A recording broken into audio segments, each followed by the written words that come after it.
सारे जो है हाउसेस के बारे में पता लग गई अब आपको जो है ये जो है मैं पूछूं आपसे कि आपको बीमारी के बारे में बताना है, या आपसे कोई क्लाइंट पूछता है कि हमें जो है आप बताइए कि कौन सी बीमारी हमें परेशान करेगी, जैसे कोई आपकी टेस्टिंग भी करता है, ठीक है, या आप उसको जो है उसकी कुंडली के बारे में कुछ बताना चाह रहे हैं, आप खुद उसे जो है कुछ आइडेंटिफाई देना चाह रहे हैं कि आपकी कुंडली में ये प्रॉब्लम है या ये सिम्टम्स मैच कराना चाह रहे हैं, तो उसके लिए यदि हम बीमारी को डिजीज़ को पकड़ेंगे तो उसके लिए हम 6 स्लॉट को पकड़ेंगे, 6 कस्पर लॉट को पकड़ेंगे, CSL को पकड़ेंगे, ठीक है ना।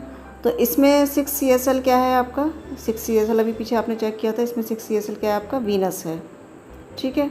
तो अब वीनस का हम क्या देखेंगे, नक्षत्र लॉट। मैंने आपको बताया था कि सारे जो हैं हमारी जितने भी KP एस्ट्रोलॉजी के अकॉर्डिंग हम जो भी जो है अपना एस्ट्रो वास्तु जो हम करेंगे, सारे सॉल्यूशन सारे हम NL बेस पे ही करते हैं, अधिकतर सब कुछ NL बेस पे ही होता है, नक्षत्र लॉट बेस पे, है ना। तो इसमें जो है वीनस का नक्षत्र लॉट क्या है आपका, केतु है, ठीक है। तो यानी कि ये तो श्योर है कि जब 6 CSL का जो है NL जो है केतु आ रहा है, इसका मतलब क्या है, इस बंदे को लाइफ टाइम पूरी ज़िंदगी जो है केतु से रिलेटेड प्रॉब्लम रहेगी। ये लाइफ टाइम की प्रॉब्लम है, लाइफ टाइम की डिजीज़ है।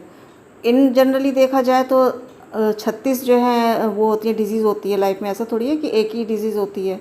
जो लाइफ टाइम होती है वो केतु की है। अब बाकी जो है दशा और महादशा के अकॉर्डिंग जो चेंजेस होती रहती है कि कभी किसी की आई कभी किसी की आई, वो अलग टॉपिक है। पहले क्या है कि मैं लाइफ टाइम के बारे में बता रही हूँ कि लाइफ टाइम कौन सी प्रॉब्लम रहेगी इसे। तो ज़िंदगी भर इस बंदे को केतु से रिलेटेड प्रॉब्लम रहेगी। अब केतु से रिलेटेड प्रॉब्लम क्या है, केतु का मैंने आपको क्या फंडा बताया था, केतु का फंडा था श्रिंक होना, किसी भी चीज़ को श्रिंक करना, वो प्रॉब्लम है इसको। अब श्रिंक क्या करेगा, किस चीज़ को ये श्रिंक करेगा, किस चीज़ को ये बिल्कुल श्रिंक मतलब क्या होता है, जैसे हम कपड़े को निचोड़ देते हैं ऐसे जो है निचोड़ जाना, बिल्कुल सूख जाना। जैसे आपको पता है थायराइड की प्रॉब्लम होती है, थायराइड की प्रॉब्लम क्या होती है, एक सूखने वाला होता है, एक जो है मोटा होने वाला होता है, 2 तरह के थायराइड होते हैं।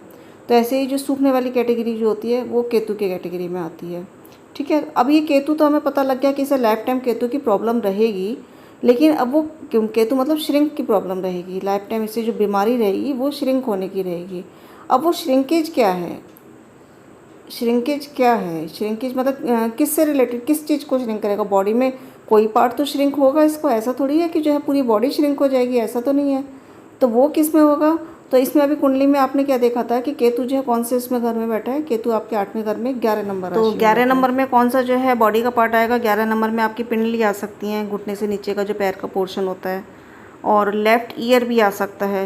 कभी कभी क्या होता है कि जैसे कान के अंदर की जो है नफ्स जो है डाउन हो जाती है, सिकुड़ जाते हैं, और कान की जो अंदर की नफ्स होती है ना, वो उसमें से जो बिल्कुल सुनना ही बंद हो जाता है, ठीक है ना, वो भी इसके कारण हो सकता है। तो उल्टा कान जो है उसमें यदि प्रॉब्लम हो सकती है, और एड़ी में प्रॉब्लम हो सकती है, पाँव का फ्रैक्चर भी हो सकता है। ऐसी प्रॉब्लम्स लाइफ टाइम मतलब लगी रहेंगी। पैरों के नीचे जो घुटने से नीचे जो पैर हैं, पिंडलियाँ हैं, उस पोर्शन में लाइफ टाइम केतु से रिलेटेड प्रॉब्लम रहेगी। ब्लड सर्कुलेशन नहीं हो पाएगा, इस कारण जो है वो पैर की जो हड्डियाँ हैं, ये जो पैर का जो पार्ट है वो सिकुड़ा रहेगा। ये लाइफ टाइम इसको प्रॉब्लम रहेगी रहेगी। और वो डॉक्टरों पे जा जा के जो है इसका इलाज कराने की कोशिश करेगा बंदा, या फिर जो है जैसे पुरानी दादी वगैरह होती हैं वो कहती हैं अगर इसकी तो पैर की हड्डी सूखी पड़ी है, इसमें तेल की मालिश कर जिससे थोड़ा ग्रो अप हो, ऐसा जो है मदर से कहा जाएगा।